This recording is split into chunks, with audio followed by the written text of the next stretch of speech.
Welcome everyone, to this new series for the channel, called Underrated/Overrated. This series will focus on the careers of boxers and MMA fighters. And after rediscovering their careers, I will decide if they were underappreciated or overappreciated. The first athlete I am covering is the one and only Sugar Shane Mosley. He is an American former professional boxer who competed from 1993 to 2016. He held multiple world championships in 3 weight classes, including the IBF lightweight title, the WBA, Super, and WBC welterweight titles, and the WBA, Super, WBC, and the Ring Magazine light middleweight titles.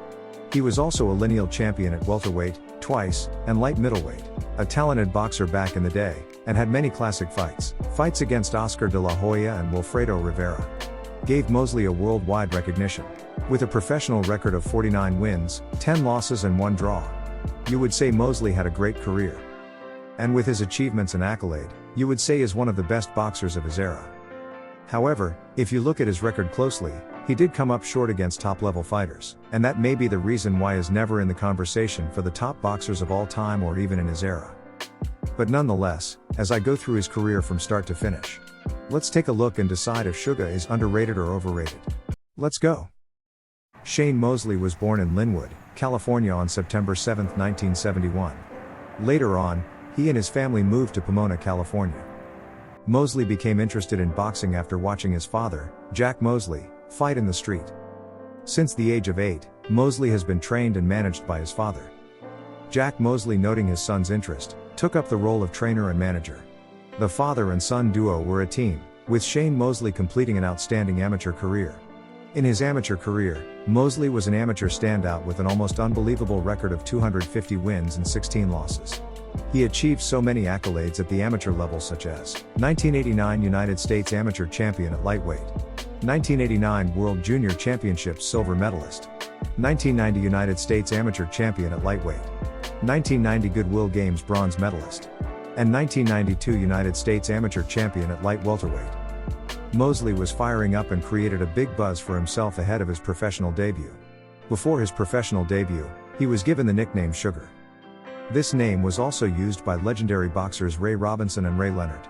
The term Sugar reflects that you are the special one. With the mixture of speed, skill and showmanship, show to everyone that you are the real deal. Shane Mosley, now known as Sugar, made his professional debut on February 11, 1993, at 21 years old. Mosley made his professional boxing debut in a 6-round fight at the Hollywood Palladium in Hollywood, California. His opponent was Greg Puente, who he knocked out in the 5th round.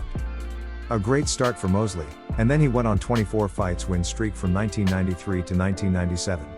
During that period, Sugar was winning his fight by either knockouts or TKO. After amazing displays, he landed himself a title shot for the IBF lightweight title. On his 24th fight, he finally landed a world title fight on August 2, 1997. Mosley fought for his first world title, the IBF lightweight championship, against then undefeated titleholder Philip Holliday. Holliday was making his 7th defense of the title since winning the then vacant title in 1995. It took place at the Mohegan Sun Casino in Uncasville, Connecticut, and was the first time Mosley was scheduled to box 12 rounds. The fight went the full 12-round distance as Mosley took Holliday's IBF title via a unanimous decision. The 3 judges scored the fight unanimously, all in favor of Mosley. An impressive start to his world title reign. Mosley went on and defend the IBF belt 8 times, beating the likes of John Molina, Eduardo Morales, Jesse James Leah and Golden Johnson. In 1998, the Boxing Writers Association of America named Mosley as their Fighter of the Year. By the end of 1999, Mosley had a record of 33 wins, no losses and a world champion. A great way to end the 90s on a high note, and he continued this run on to the new millennium. By the year 2000, Sugar Shane Mosley decided to up a level, by moving up to welterweight, where he faced his toughest opponent up to that point. On June 17, 2000, Mosley takes on the Golden Boy Oscar de la Hoya for the WBC and IBO welterweight titles. This fight took place at the newly built Staples Center in Los Angeles, California. This was the first time Mosley fought at welterweight, and he was the heavy underdog. As everyone was expecting Oscar to become victorious and remain champion, it was a very close contest, back and fought classic fight between the two. Nonetheless, after 12 rounds, Mosley emerged victorious with a split decision. The whole world was shocked, and even Oscar himself was shocked about the decision. This victory was a breakthrough for Mosley and put his name on the worldwide level. Fighting in a division you never fought before and defeating one of the best boxers in the world during that time, has rose Mosley into international stardom. After the Oscar fight, Mosley went on and defended the welterweight belt 3 times. He defeated Adrian Stone, Shannon Taylor, and Antonio Diaz. Mosley was on fire and after his impressive form at welterweight and defeating Oscar de la Hoya in 2000. He was given the honor by the Ring magazine as the world's best active boxer, pound for pound in 2000 and 2001. Everything was working for Sugar and he was on top of the world during the early 2000s, you couldn't ask for a better start to the new millennium. On January 26, 2002, Shane Mosley defended his welterweight belt once again, but this time against then undefeated Vernon Forrest. The fight took place at the Madison Square Garden Theater in New York City. Ahead of the fight, Mosley was the huge favorite and everyone was expecting a dominant victory. Well, that didn't happen. Mosley was taken by surprise and was knocked down twice in the second round. It wasn't Mosley night, as he went on to lose a unanimous decision to Forrest. It was his first loss in his professional career. Shocked by this defeat, Mosley wasted no time for a rematch. The rematch happened 7 months later. On July 20, 2002, Mosley and Forrest fought once again, this time at the Conseco Fieldhouse in Indianapolis. The fight went the full 12 rounds. The scorecards were closer than the first fight, however, Forrest ended up victorious once again in a unanimous decision. After a painful year, Mosley decided to up a level once again, this time at light middleweight. Mosley's first fight at light middleweight was scheduled to take place on February 8, 2003, against former IBF light middleweight title holder Raul Marquez at the Mandalay Bay Event Center in Paradise, Nevada. The fight ended in a no contest when Mosley accidentally headbutted Marquez twice in round 3, which caused 2 very bad cuts above the eyes of Marquez. A bad start at light middleweight for Mosley, but he will get his chance to redeem himself, but this time against an archenemy. On September 13, 2003, Mosley and De La Hoya faced each other for the second time in 3 years. This time with De La Hoya's The Ring, WBC, WBA and lineal light middleweight championships on the line. Just like the first fight, Mosley defeated Oscar in a controversial unanimous decision. Many fans had Oscar easily beating Mosley in this rematch, but judges saw it and scored it differently. After defeating the Golden Boy, Mosley was looking forward to starting a reign on defending the middleweight belts countless times. Just like he did at lightweight and welterweight. Mosley's first defense was against Ronald Wright on March 13, 2004, in Las Vegas. Prior to the bout, Mosley turned down an offer to fight Felix Trinidad. And decided to fight Wright instead. Wright, who was an underdog, shocked the world and won the fight via a unanimous decision. Wright has just become an undisputed middleweight champion. For Mosley, this was another loss for him, his 3rd loss in 4 fights. Surely this can't go from bad to worst. As usual, Mosley activates his rematch clause and the two have to settle their difference once again.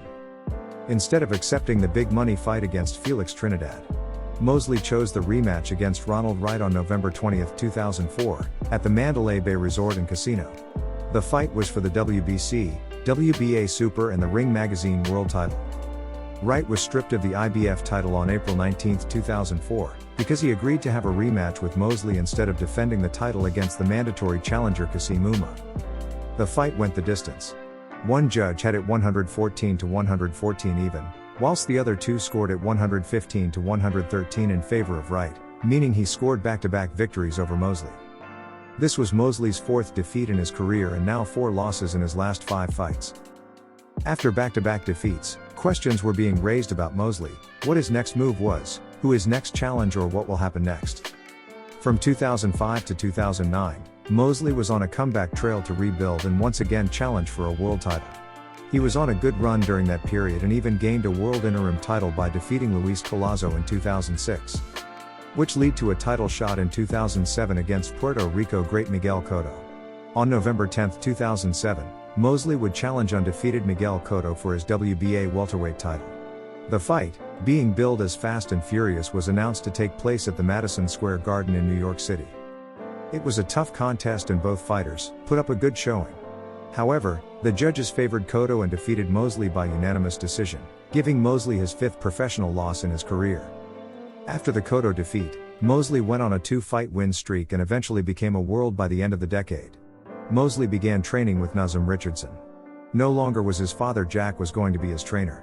Mosley regained the WBA super welterweight title from Antonio Margarito on January 24, 2009, at the Staples Center in Los Angeles. Mosley, now 37 years old, came into the fight as an underdog, and against all odds, he defeated Margarito in the 9th round by TKO. It was a great upset, and Mosley has once again shocked the world and become world champion once again. After that incredible victory against Margarito, heading to the next decade, even at the age of 38, Mosley still had enough left in the tank. His first fight in the new decade was against Floyd Mayweather Jr. Floyd was undefeated, and prior to the fight, he was 40-0. This was an interesting matchup, and it was the fight in the making for years now, and they finally came ahead on 1 May 2010 in MGM Grand Arena, Las Vegas, Nevada. The fight became intense from the start. Mosley stunned Mayweather with 2 right-hand shots in the second round. Mayweather was stunned and was in danger for a bit.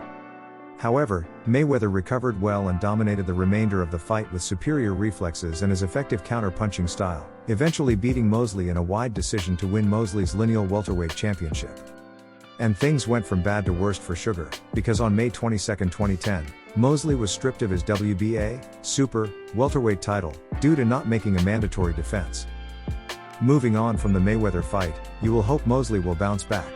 Unfortunately, things went south for Mosley, as we continue on a losing streak. From 2011 to 2016, Mosley suffered 4 losses and had 3 wins during that period. During that period, he lost to Manny Pacquiao, Canelo Alvarez, and so on. And since 2009, Mosley never became a world champion ever again. And on May 28, 2016, the last fight of his career, he suffered a defeat against David Avanesian. A year later, Shane Mosley called it quits. On August 16, 2017, Mosley announced his retirement after being a professional for 24 years. Shane Mosley retired with 61 fights. He won 49, with 41 coming inside the distance, 10 losses, having only been stopped once, 1 draw and a no contest. Shane Mosley was a tremendous fighter in his prime and was exciting to watch. His best days were during his lightweight and welterweights in the late 90s and early 2000s. He did suffer a dent in the mid-2000s and had a roller coaster ride since then. Overall, I believe Sugar is underrated. He defeated notable fighters like Oscar de la Hoya and did put up a fight against elite fighters who are ahead of him. Sugar won't be everybody's top 50 fighters, but should be considered one of the best in his era and should be given more praise more often. That will do it for this first episode. I hope everyone enjoys this video. Please leave a comment below on which boxer or MMA fighter I should do next. And if you like what you see, please don't forget to hit the like button and hit subscribe button. I appreciate everyone for watching and see you soon.